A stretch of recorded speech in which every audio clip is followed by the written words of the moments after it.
જરૂરત છે જે તાલુકા સભ્ય તમે આજે ખૂબ સરસ સંખ્યામાં યુવાનો જોડાયા છે આમ આદમી પાર્ટીમાં, તો જોરદાર એક તાળી આપણે બુધાભાઈ, કેશુભાઈ, દેવસિંહભાઈ, આપણા બીજા આગેવાનો રમણભાઈ, નગરસિંહભાઈ અને બીજા યુવાઓ જે છે એમનો ખૂબ ખૂબ આભાર કે આજે મીટિંગ રાખી છે એ પાછું આપણે જાગૃતતા માટે રાખી છે.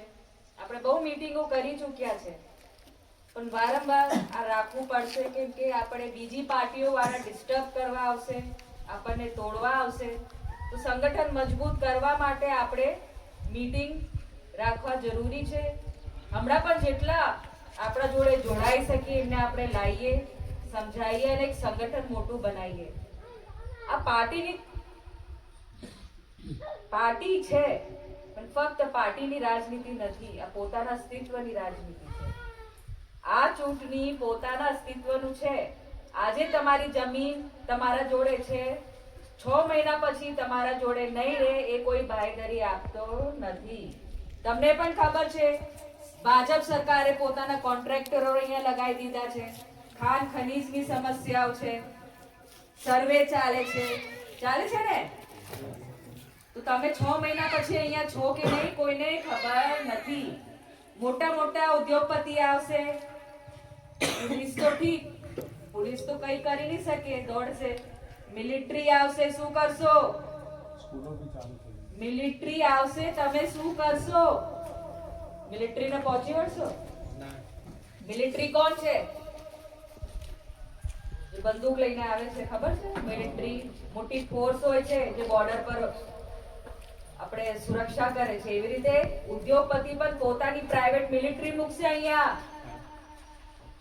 એક દિવસમાં ગામ ખાલી કરીને તમને ભગાડશે. તમે ક્યાં જાઓ કોઈને ચિંતા નથી. અને આ ગંભીર બાબત છે, હસી મજાકનો સમય નથી. કુદરતના વચ્ચે તમે છો, કુદરતે તમને અહીંયા જન્મ આપ્યું છે, તો બીજા બહારવાળા તમને ખદાડવાના કોણ? તમને કેવી રીતે તમારા ઘરથી હટાવી શકે? તમે હમણાં કોંગ્રેસને સત્તા આપી હતી, ભાજપને સત્તા આપી છે, પણ કોઈ નેતા વ્યવસ્થિત કામ કરતા નથી. એમના બંગલા બનાવી ગયા, એ લોકોની જમીન એ લોકો લઈ લીધી, પણ તમારું શું થાય એમને કોઈ પડેલી નથી. બારોબાર ઠરાવ કરીને જમીનો વેચી દીધી છે. સાંસદો હોય, ધારાસભ્ય હોય, જિલ્લા કે તાલુકાના સભ્યો હોય, તો સમજવાની જરૂરત છે. આપણે જેટલા સગા સંબંધીઓ હોય, જેટલા મિત્રો હોય, બધાને સમજાવો. ચૂંટણી બસ 2 મહિના બાકી છે. ઉમેદવાર જે પણ આમ આદમી પાર્ટીનો હશે એને ખૂબ દિલથી, બહુમતીથી તમે એને જીતાડો અને એકવાર સત્તા અને વહીવટ આમ આદમી પાર્ટીને આપો. હું બાંહેધરી આપું છું, વહીવટ એટલું સરસ હશે તમને કોઈ આ જમીનથી ખદાડી નહીં શકે. બાંહેધરી આપું છું ને આપ? આ જિલ્લા પંચાયત, માનકા જિલ્લા પંચાયત અને જેટલી પણ તાલુકા પંચાયત સીટો આવે છે એને બહુમતીથી જીતાડશો ને આમ આદમી પાર્ટીને? બાંહેધરી આપો છો ને? હવે જોરથી એક નારો લગાવો.